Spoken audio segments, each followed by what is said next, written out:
Has Green Bay found their next Hall of Fame quarterback in Jordan Love? I can't. Again, you know me. I can't say they found the next future Hall of Fame guy, but they definitely.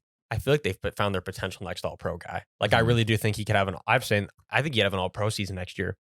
Okay. If he keeps this going on, if he keeps the second half of the season going into next year, he will be an All Pro. Like if he can replicate the second half of the season all the year next year, All Pro. I mean, it's very interesting to try to figure out what is LaFleur and then what is Jordan Love, because Bo Melton, who I believe they have now signed fully to the team, 149 yards, 10 receptions, and 1 touchdown over the past 2 weeks.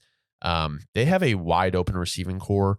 Jaden Reed, Tucker Kraft, Luke Musgrave, Christian Watson, who has not been as good as most have hoped. And they also have Romeo Dobbs, Malik Heath, and I'm trying to. They just have like a mix of Dontavian Wicks. That's who I was missing. Samori Torre as well. Yeah, they got a weird bunch there. But I mean, Aaron Jones finally kind of picking it up this year. He's been injured, and it's just like when you have a hamstring injury, I don't really know how much you can be relied on. But yeah, Jordan Love, 256, 3 touchdowns, 33-10 on the Vikings. I did not think this game was going to be that out of reach. I didn't either, but I also didn't expect the Vikings to show up so flat on offense. Like you just knew what kind of game it was going to be early on. Yeah. I mean, I feel like the only thing for the Vikings that they can do is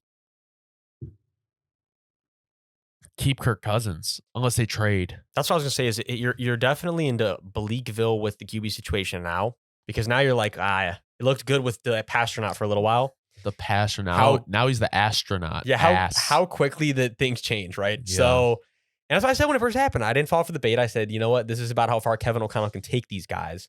Look, clearly Kevin O'Connell can only do so much for him.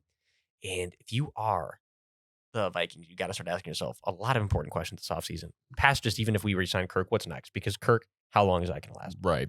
Well, I think also the thing that's crazy is like, I believe if the Bears beat the Packers next week, which will control the Packers making the playoffs,